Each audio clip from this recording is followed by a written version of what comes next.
అందరికీ జై శ్రీరామ్. ఈరోజు కరీంనగర్ పట్టణంలో కొంతమంది హనుమాన్ దీక్షా పరులు స్వాములందరూ కూడా ర్యాలీ తీస్తున్న సందర్భంలో ఒక వ్యక్తి వచ్చి తలవారు నింపడము, ఏదో రకంగా వ్యవహరించడము, దీన్ని అక్కడ ఉన్నటువంటి హనుమాన్ దీక్షా పరులు అడ్డుకునే ప్రయత్నం చేయడము, వెంటనే పోలీసు రావడము, వచ్చినటువంటి పోలీసులు వాళ్ళ సమయం పాటించి ఈ సమస్యను పరిష్కరించాల్సింది పోయి వాళ్ళ స్వాముల పట్ల దురుసుగా వహించడము, ఇష్టానుసారంగా భాషను ఉపయోగించడము, దీనికి స్వామీజీలు నిరసన వ్యక్తం చేయడము, అరెస్ట్ చేసే క్రమంలో కూడా ఒక హనుమాన్ దీక్షాపరుడు వాళ్ళ డోర్ బయట పట్టుకొని నిలబడుతుంటే కూడా పోలీసు వారిని అంత స్పీడ్గా తీసుకుపోవడము. సరే, గొడవ ఏదైనా జరిగినవచ్చు, కానీ ప్రశాంతమైన వాతావరణంలో దీన్ని సమస్యను పరిష్కరించాల్సినటువంటి అధికారులే ఈ సమస్యను పెంచే ప్రయత్నం చేయడము ఇంతకంటే మంచి పద్ధతి కాదు. దీనికి తోడు తప్పుడు ప్రచారం చేస్తున్నాడు, పోలీసులను తిట్టినట్టు. ఇలా స్వామీజీ మాలో ఉన్నటువంటి దీక్షాపరులు ఎప్పుడు బూతులు మాట్లాడారు, ఇంకొక తిట్టే ప్రయత్నం చేయరు. తప్పకుండా ర్యాలీ తీసుకుంటే అడ్డుకునే వ్యక్తి వస్తే నిరసన వ్యక్తం చేస్తారు. తప్పకుండా వాళ్ళు స్వాగతం పలికి సన్మానం చేసి తలవారు బాగా దింపినాం అని చెప్పి మాట్లాడతారా? జరిగింది. ఈ గొడవ జరిగినప్పుడు ఏం చేయాలి? పోలీసు అధికారులు సమయం పాటించి ఆ ప్రశాంతతను నెలకొల్పే ప్రయత్నం, లా అండ్ ఆర్డర్ కంట్రోల్ చేసే ప్రయత్నం మీరు చేయాలి.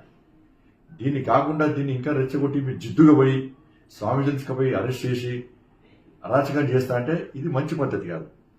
గతంలో అనేక సంఘటనలు జరిగినప్పుడు మేము సహకరించినాం, పోలీసుకు మేము సహకరించినాం. పోలీసులు ఎప్పుడు లాఠీలు తీయాలి, పోలీసులు ఎప్పుడు బూతులు మాట్లాడలే. ఇది రెండవసారి, కరీంనగర్లో ఇది రెండవసారి. గతంలో మొన్న జరిగింది, అప్పుడు సహకరించినాం, ఇప్పుడు జరిగింది. దీన్ని తప్పుడు వాతావరణం తయారు చేసే ప్రయత్నం మీరు చేయొద్దు. మా సహనాన్ని పిరికితనంగా భావించద్దు. ఇప్పటికీ లా అండ్ ఆర్డర్ కంట్రోల్ చేయడానికి మేము సహకరిస్తున్నాం. మీరు దాన్ని వేరే రకంగా భావించే ప్రయత్నం చేయొద్దు. ఇవాళ ఏం చేస్తున్నారు కొంతమంది పోలీసు అధికారులను తిట్టినట్టు, స్వామీజీలు వల్గర్ భాష యూజ్ చేసినట్టు. ఏ స్వామీజీ కూడా అటువంటి భాష ఉపయోగించరు. కాబట్టి పోలీసు అధికారులు మీరు సమర్థించుకోండి. మేము పోలీసు వ్యతిరేకం కాదు, మేము కూడా డిస్టెంట్ పోలీసుగా మేము వివరిస్తాం. ఇలా పోలీసు వ్యతిరేకం కాదు, మేము పోలీసు వ్యవస్థకు వ్యతిరేకం కాదు. ఇట్లాంటి భాష మాట్లాడే పోలీసు అధికారులకు వ్యతిరేకం మేము. కాబట్టి దీన్ని వేరే రకంగా ఇష్యూ డైవర్ట్ చేసి మీరు దీన్ని ఇష్యూ పెంచే ప్రయత్నం చేస్తే అది చాలా ఇబ్బంది వస్తుంది. నేను మళ్ళీ విజ్ఞప్తి చేస్తున్నా, అరెస్ట్ చేసిన స్వామీజీలను వెంటనే వదిలిపెట్టాలి, ఎలాంటి కేసులు లేకుండా వదిలిపెట్టాలి.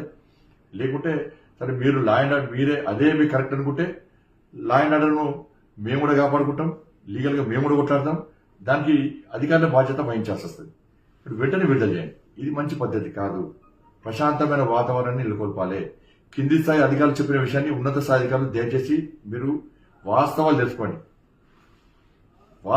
తెలుసుకొని అలా మీరు యాక్షన్ తీసుకోండి. కాబట్టి వెంటనే వాళ్ళని విడుదల చేయాల్సిందిగా నేను రిక్వెస్ట్ చేస్తాను. జై శ్రీరామ్.